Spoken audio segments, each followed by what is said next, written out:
আর ছাগলের রান খাচ্ছিলেন, খেতে খেতে বিশ্বনবী বলেন, আনা সাইয়্যিদুন নাসি ইয়াউমাল কিয়ামা, আমি কিয়ামতের দিন সর্বশ্রেষ্ঠ হব, মানুষের মধ্যে সর্বশ্রেষ্ঠ সেরা আমি বিশ্বনবী। আলহামদুলিল্লাহ পড়েন। বিশ্বনবী বলেন সেদিনটা বড্ড ভয়ঙ্কর, সেদিন কেউ কারো কোনো উপকারে আসবে না, বন্ধু বন্ধুর কাজে আসবে না, স্ত্রী স্বামীর উপকারে আসবে না, স্বামী স্ত্রীর উপকারে আসবে না, পীর সাহেব মুরিদরে বাঁচাতে পারবে না, মুরিদ পীর সাহেবরে বাঁচাতে পারবে না, নেতা কর্মীর পরিচয় দিবে না, কর্মী নেতার পরিচয় দিবে না, ভাই বোনকে চিনবে না, বোন ভাইকে চিনবে না, বাবা তার সন্তানকে চিনবে না, মেয়েকে দেখে মা দৌড়ে দৌড়ে পালাবে। বড্ড ভয়ঙ্কর দিন। বিশ্বনবী বলবেন জমিনটা এখনকার মতো থাকবে না, পুরো জমিনটা সমান হয়ে যাবে, ফ্ল্যাট। এখন তো গোল, তখন ফ্ল্যাট। সবাই এক জমিনের উপরে দাঁড়াবে, সূর্যটা মাথার কাছে চলে আসবে, সূর্যের গরমে মানুষের মাথার মগজ গলে গলে কানের ছিদ্র নাকের ছিদ্র দিয়ে বেয়ে বেয়ে পড়বে, সবাই হয়রান পেরেশান ক্লান্ত শ্রান্ত। মানুষগুলো বলবে বাঁচার কোনো উপায় নাই।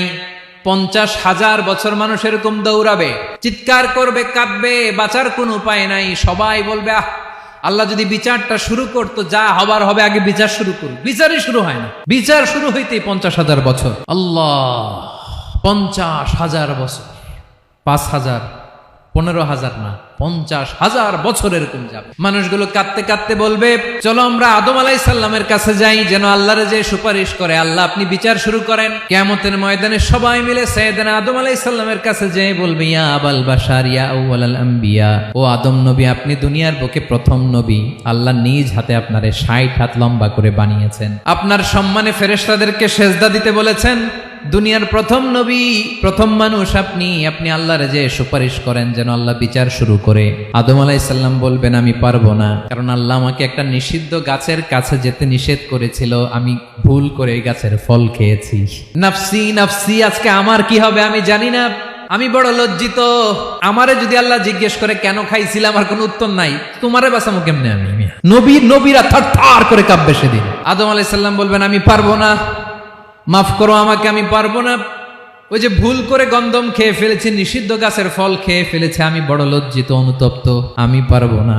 আজকে আল্লাহ এত রাগান্বিত হয়েছে, আগে কখনো আল্লাহ এত রাগান্বিত হয় নাই, ভবিষ্যতেও আল্লাহ কখনো এত রাগান্বিত হবে না। আমি পারবো না, এক কাজ করো, তোমরা নূহ আলাইহিস সালামের কাছে যাও। কোন নবী? লোকেরা এবার পাগলের মতো দৌড়াতে দৌড়াতে আল্লাহর নবী নূহ আলাইহিস সালামের কাছে যেয়ে বলবে ইয়া নবী আল্লাহ নূহ, আনতা আউয়ালুর রুসুলি ফিল আরদ, আপনি জমিনে প্রথম রাসূল। আদম আলাইহিস সালাম নবী ছিলেন, রাসূল ছিলেন না, এই দুনিয়ার বুকে প্রথম রাসূল ছিলেন আল্লাহর নবী নূহ আলাইহিস সালাম। সবাই বলবে ও নবী আল্লাহ নূহ, রাসূল আল্লাহ নূহ, আল্লাহ আপনাকে আবদান শাকুরা, শুকর গুজার বান্দা বলে কোরআনে বলেছে। কোরআনে নূহ আলাইহিস সালামের নামেও সূরা আছে না নাই? আপনি আল্লাহর প্রিয় বান্দা, প্রিয় রাসূল। দেখেন আমাদের কি দশা, ঘামতে ঘামতে শেষ, জমিনটা তামার জমিন, সূর্যটা মাথার কাছে, কি করবো আর পারি না, ঘামতে ঘামতে আর কত ঘামবো, কত দাঁড়িয়ে থাকবো। আল্লাহরে যে বলেন বিচার যেন শুরু করে। নূহ আলাইহিস সালাম বলবেন আমিও পারবো না, আমিও পারবো না, আমি আমার ছেলের জন্য এক কথা বলে ভুল করে ফেলছি। যখন মহাপ্লাবন হবে আমি বললাম আল্লাহ আমার কলিজার টুকরা সন্তান রে বাঁচান। আল্লাহ বললেন ও নূহ, সে তোমার সন্তান না, কারণ সে ঈমান আনে নাই, সে পাহাড়ের উপর দাঁড়িয়েছে, দেখি কেমনে সে বাঁচে। ওই যে আমি একটা না বুঝে আবদার করেছি, আল্লাহ আমার উপর রেগে গিয়েছিলেন। আজকে আল্লাহ ওই ব্যাপারে যদি আমারে প্রশ্ন করে, আমার কোনো জবাব নাই, আমি পারবো না, মাফ করো।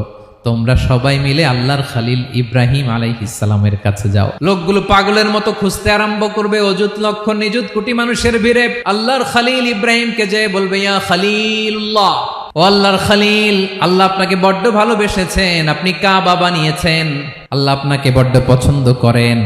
দেখেন আমাদের কি অবস্থা, আপনি যে আল্লাহর কাছে সুপারিশ করেন যেন আল্লাহ আজকে বিচার শুরু করে। আল্লাহর নবী ইব্রাহিম বলবেন আমিও পারবো না, আমি আমার জীবদ্দশায় 3টা মিথ্যা বলেছি। কয়টা?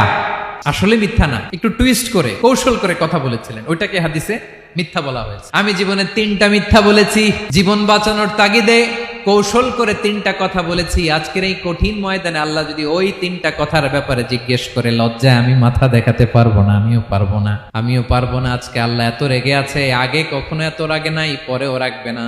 তোমরা সবাই মিলে বনি ইসরাইলের নবী মুসা আলাইহিস সালামের কাছে যাও। সবাই এবার যাবে মুসা আলাইহিস সালামের কাছে, যে বলবে ইয়া নবী আল্লাহ মুসা, আপনি ছিলেন কালিমুল্লাহ, আল্লাহর সাথে সরাসরি কথা বলতেন, রব্বুল আলামিন আপনাকে তাওরাত কিতাব দিয়েছেন, আপনি যে একটু সুপারিশ করেন। আল্লাহর নবী মুসা বলবেন মাফ করো, আমিও পারবো না, আমি দুনিয়ার বুকে ভুল করে একটা মানুষকে মেরে ফেলেছি। আমি মারছিলাম আদব শিক্ষা দেওয়ার জন্য এক থাপ্পড়, এই থাপ্পড়ে যে ওই লোক মরেই যাবে আমি জানতাম না। আজকে আল্লাহ যদি জিজ্ঞেস করে কেন মারলা, জবাব আছে। ওই লজ্জায় আমি অনুতপ্ত, আমি পারবো না, আমার এই কথা বলো না। আজকে আল্লাহ বড্ড রেগে আছে, আমি পারবো না। তোমরা আল্লাহর নবী ঈসা আলাইহিস সালামের কাছে যাও। কিয়ামতের ময়দানে মানুষগুলো পাগল পাড়া হয়ে আল্লাহর নবী ঈসা আলাইহিস সালামের কাছে যাবে, যে বলবে নবী ঈসা আপনি রূহুল্লাহ, বাবা ছাড়া আল্লাহ আপনাকে বানিয়েছেন, ইনজিল কিতাব দিয়েছেন, মৃত মানুষকে আপনি জীবিত করতে পারতেন। আজকের এই কঠিন বিপদের দিনে আপনি আমাদের সাহায্য করেন। আল্লাহর কাছে যে বলেন যেন বিচার শুরু করে। ঈসা আলাইহিস সালাম বলবেন আমিও পারবো না। ইন্নী উবিদতু মিন দুনিল্লাহ, আমার উম্মত খ্রিস্টানেরা আল্লাহরে বাদ দিয়ে আমি ঈসার ইবাদত করেছে। আমার মা ম্যারি আর আমাকে ডাকতো জেসাস ক্রাইস্ট, আমার ইবাদত করেছে। যদিও আমি আমার ইবাদত করতে বলি না, ঈসা আলাইহিস সালামও ইবাদত করতে বলেছেন একজনের, তিনি কে? আল্লাহর নবী ঈসা আলাইহিস সালাম বলবেন আমিও পারবো না।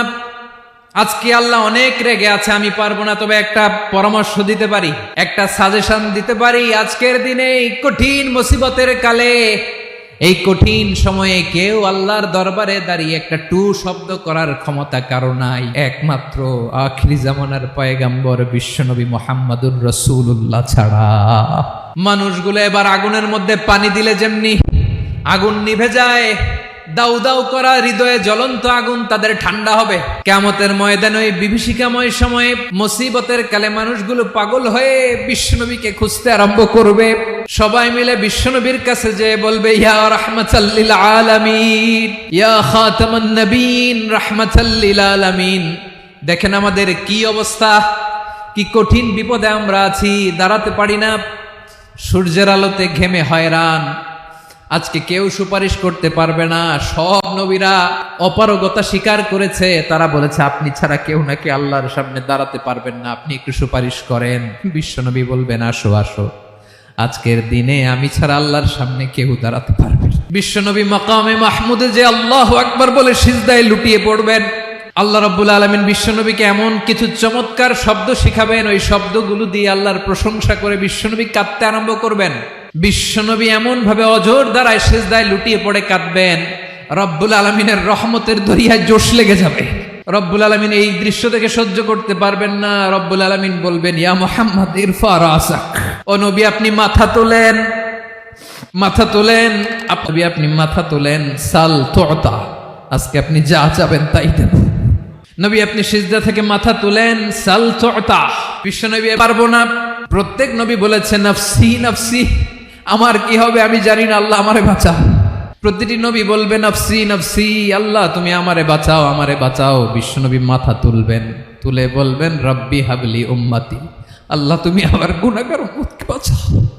এই দুনিয়ার বুকে রব্বুল আলামিন সব নবীকে একটা করে দাওয়া মুস্তাজাবা দিয়েছেন, মানে যে দোয়া করলে কবুল হয়ে যায় সাথে সাথেই। দাও বিহা, দুনিয়ার সব নবীরা ওই দোয়াটা দুনিয়ায় করে ফেলেছে। সব নবীকে আল্লাহ একটা করে দোয়া দিয়েছেন, নবী দোয়া করলেই কবুল। সব নবীরা ওই দোয়া করে ফেলেছে দুনিয়াতে। বিশ্বনবী বলেন আমি করি নাই। ওয়া ইন্নী আখতাবিউ দাওয়াতি শাফাআতান লি উম্মতি ইয়াউমাল কিয়ামাহ, আমার ওই স্পেশাল দোয়াটা আমি দুনিয়ার বুকে কঠিন বিপদে পড়েও কোনোদিন করি নাই। আমি আমার স্পেশাল দোয়াটা কিয়ামতের দিন আমার গুনাহগার উম্মতকে সুপারিশের জন্য রেখে দিয়েছি। আল্লাহ বলবেন নবী ইরফা রাসাক, মাথা তোলেন, আর কাটবেন না। বিশ্বনবী মাথা তুলবেন, আল্লাহ বলবেন সাল তুতা, আপনি যা চাবেন তাই দেব। ওয়াশফা তুশাফা, সুপারিশ করেন, সুপারিশ কবুল করব। বিশ্বনবী বলবেন আল্লাহ ওই স্পেশাল দোয়াটা দুনিয়াতে করি নাই, আজকে আমি তোমার দরবারে দাঁড়িয়ে কিয়ামতের দিন ওই দোয়াটা করছি। আল্লাহ আমার যে উম্মতের হৃদয়ে যাররা পরিমাণ ঈমান আছে, আমার একটা উম্মতকেও তুই জাহান্নামে ঢুকাতে পারবা না। বিশ্বনবী পাগলের মতো একবার হাউজে কাউসারে যাবেন, একবার সিরাতে যাবেন, একবার পুলসিরাতের দিকে, একবার হাউজে কাউসারের দিকে প্রবেশ করতে পারবে না বিশ্বনবী ছাড়া। এজন্য 5 নম্বর আল্লাহ বললেন মান যাল্লাযী ইয়াশফাউ ইনদাহু ইল্লা বিইযনিহি, কার সাহস আছে, কার এত বড় বুকের পাটা কিয়ামতের কঠিন দিন আল্লাহর সামনে দাঁড়িয়ে সুপারিশ করবে? কারো ক্ষমতা নাই, কারো ক্ষমতা নাই। বিশ্বনবী সেদিন সিজদায় পড়ে উম্মতের জন্য কাঁদবেন, সবাই কাঁদবে নফসি নফসি, আল্লাহ আমারে বাঁচাও। আল্লাহ আমারে বাঁচাও। বিশ্বনবী বলবেন উম্মাতি উম্মাতি, বিশ্বনবী আমার জন্য কাঁদবেন, আপনার জন্য কাঁদবেন, আমাদের জন্য সেদিন কেঁদে কেঁদে জাহান্নামের দরজায় দাঁড়িয়ে আমাদেরকে টেনে টেনে জান্নাতে ঢুকাবেন। এজন্য এই বিশ্বনবীর ভালোবাসা যেন আমাদের হৃদয়ে ভরপুর থাকে। আমার ভাইয়েরা, প্রতি শুক্রবার বিশ্বনবীর উপরে বেশি বেশি যেন আমরা দুরূদ পড়ি। আমরা যখন বিশ্বনবীর সালাম দেই, দুরূদ পড়ি, একদল স্পেশাল ফেরেশতা আছে যারা বিশ্বনবীর দুরূদটা নিয়ে সরাসরি বিশ্বনবীর রওজায় যায়, যে বলে অমুকের বেটা অমুক আপনারে সালাম দিয়েছে। বিশ্বনবী নিজ কবরের থেকে নিজেই সালামের উত্তর দেয়। বিশ্বনবীর ভালোবাসা যেন আমাদের হৃদয়ে থাকে, বিশ্বনবীর সুন্নাহ দিয়ে যেন আমাদের জীবনটাকে সাজাই। পারা যাবে ইনশাআল্লাহ। বিশ্বনবীর ভালোবাসা ছাড়া কেউ জান্নাতে ঢুকতে পারবে? বিশ্বনবীর পক্ষে আমরা বলবো, বিশ্বনবীর পক্ষে আমরা লিখব, বিশ্বনবীর জন্য আমরা আমাদের কলিজার রক্ত বিলিয়ে দিব, ঠিক কিনা বলেন? সেদিন বিশ্বনবী ছাড়া কেউ সুপারিশ করতে পারবে না। 5 নম্বর আল্লাহ বললেন মান যাল্লাযী ইয়াশফাউ ইনদাহু ইল্লা বিইذনি, কে আছে সুপারিশ করবে আল্লাহর সামনে আর আপনি আপনার বাবার দরবারে যে সেজদা দেন? হ্যাঁ, ইব্রাহিম আলাইহিস সালাম থারথার করে কাঁপবে আর বলবে নাফসি নাফসি, আল্লাহ আমারে বাঁচাও। মুসা আলাইহিস সালাম থারথার করে কাঁপবে, আল্লাহ নাফসি নাফসি, আমারে বাঁচাও। আর আপনি পীরের দরবারে যে সেজদা দেন? কোথায় আছেন আপনি? খবরদার, কেউ বাঁচাতে পারবে না।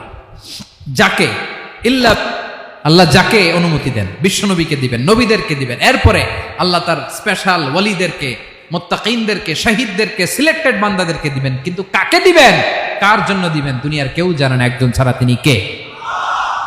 আল্লাহর ওয়ালিদেরকে, নেককার লোকদেরকে আল্লাহ সুপারিশের অনুমতি দিবেন। কিন্তু আপনি যারে মানেন, যার পায়ে সেজদায় লুটিয়ে পড়ে থাকেন, তারে যে আল্লাহ দিবেন, এটার কোনো গ্যারান্টি আছে? কথা বলেন। এজন্য জপতে হবে একজনের নাম, আওয়াজ করে বলুন তিনি কে?